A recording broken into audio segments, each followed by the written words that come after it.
Good evening, viewers of Northeast 8. This is a weekly news roundup. On Monday, the Election Commission of India scheduled Legislative Assembly elections in 5 states: Chhattisgarh, Madhya Pradesh, Mizoram, Rajasthan, and Telangana. Polling will take place between November 7 to 30, with vote counting on December 3.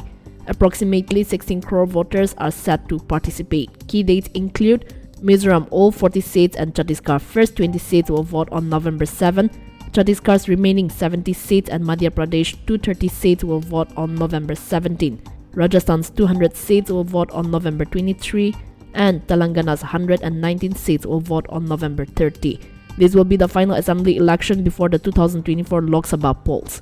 Currently, Congress holds Rajasthan and Chhattisgarh, BJP governs Madhya Pradesh, Bharat Rashtra Samiti leads Telangana, and Mizo National Front is in power in Mizoram. Chief Election Commissioner Rajiv Kumar emphasized inducement-free polls, introducing an election seizure management system to monitor and prevent illicit activities. Strict oversight will be enforced on suspicious online cash transfers and other inducements.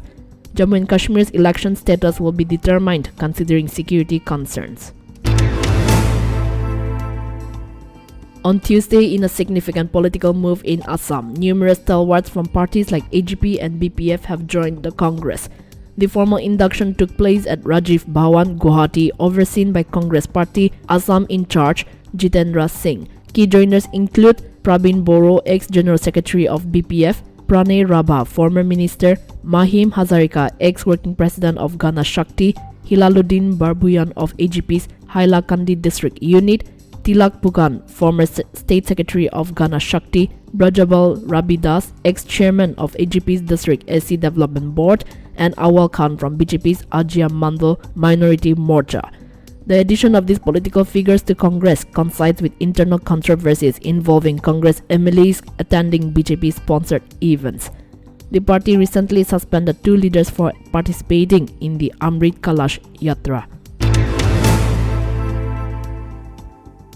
On Wednesday, in his first communication with Israel's Prime Minister Benjamin Netanyahu after the recent Hamas attack on Israel, Prime Minister Narendra Modi conveyed India's firm support. Modi stated that the people of India stand in solidarity with Israel during this challenging period.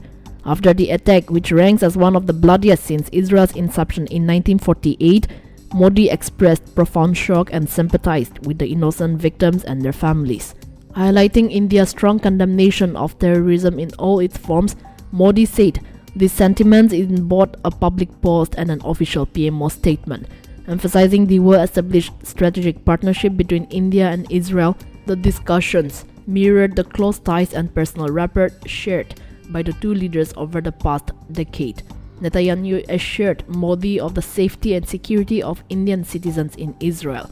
With the year 2022 marking 30 years of upgraded bilateral ties, both nations recognize each other as key strategic partners. On Thursday, armed groups initiated sporadic gunfire on residents of the 2 villages of Manipur's Kangpokpi district. This incident occurred despite ongoing security operations in the area. Reportedly, these armed assailants were trying to provoke the Kukizo village encounters. A second attack took around 2:45 p.m., followed by a third at 3:28 p.m. At least 3 armed individuals were killed and several injured in the conflicts. Security forces also recovered 7 sophisticated firearms and 4 gypsies from the assailants. Social media messages warning Métis volunteers of army actions and the confiscation of weapons went viral. The ITLF media cell accused Imphal-based media of bias, alleging they were prepared to blame the Kukizo volunteers for the violence. They also stated that certain groups obstructed security personnel to ensure safe passage for more migrants arriving from Imphal. Committees and organizations within the region condemned the violence and urged government intervention. The Committee on Tribal Unity has called on the central government to reimpose AFSPA in certain areas to control the unrest, and the Kuki Inpi Manipur highlighted the unchecked activities of Métis militant groups and the uncertain whereabouts of state arms. The infiltration of banned militants and consistent attacks on Indian territories raise concerns over the integrity of the nation's security. Central agencies are urged to uphold the principles of the Indian Constitution and ensure safety and justice for its citizens. On Friday, the 3rd Battalion of the Naga Regiment, commonly known as Sri Naga, was honored with the President's Colour Award by Army Chief General Manoj Pandey. The ceremony took place at the Kumaon Regimental Center in Ranikhet. The colour, symbolized by a flag, is a significant military tradition recognizing a battalion's achievements and valor. Historically, this practice began during colonial times. However, on 23 November 1950, the King's Colour of the former British Indian regiments was replaced by the colours of the President of India. In this recent ceremony, the honour was presented to Colonel Lalit Chandra Kanpal, the commanding officer of Sri Naga. The Sri Naga was established on 1st October 2009 in Haldwani, located in the Kumaon Hills. Since its inception, the battalion has received numerous awards including a Vishisht Seva Medal, multiple commendation cards from the Army Chief, Vice Chief and GOC in charge, and a recommendation from the UN Missions Force Commander. This new recognition marks another proud moment in the battalion's illustrious history. On Saturday, Union Health Minister Dr. Mansukh L. Mandavia inaugurated the Nagaland Institute of Medical Science and Research in Kohima, marking the state's first medical college.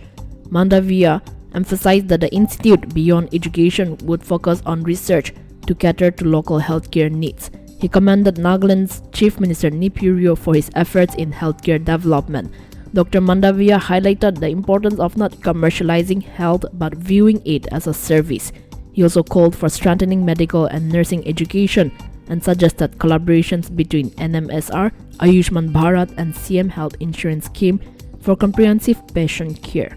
CM Neiphiu Rio remarked it was a landmark moment as the state's vision of a medical college materialized after 60 years of statehood. He noted Nagaland's challenges due to political issues such as the enforcement of AFSPA Act affecting tourism and growth. The college began classes on September 1, 2023 with 100 students. The Health Minister, Government of Nagaland P. Paiwang Konyak, underscored Nagaland's need for more doctors, which was highlighted by the pandemic. The establishment of NIMSR is a significant step to address this shortage. In a notable gesture, Dr. Tsilhutio Rutso, MLA and hospital proprietor Kohimas, donated 40 rare medical specimens to the institution. Meanwhile, a Naga student recently admitted to the Northeastern Hill University NEHU in Tura, Meghalaya, was allegedly subjected to a racial ragging by seniors. The incident, which reportedly occurred at the Arabella Boys Hostel around 1:30 am on October 8, involved the student being forced to introduce himself in Hindi and entertain seniors by performing a demeaning act. There are also suspicions that the episode may have been recorded. Several student bodies, including the National Students Union of India NSUI and Angami Students Union ASU, condemned the incident, emphasizing the safety concerns it raised and the violation of human rights in an educational setting. They urged immediate action against the perpetrators. The NEHU administration has formed a fact-finding committee led by Professor Lucy Zehol to investigate the allegations. The Naga Students Union in Shillong has demanded swift justice and urged the university to adopt stringent anti-ragging measures. The president of the student body, Chiran Shimra, warned of potential strikes and boycotts if appropriate actions are not taken promptly.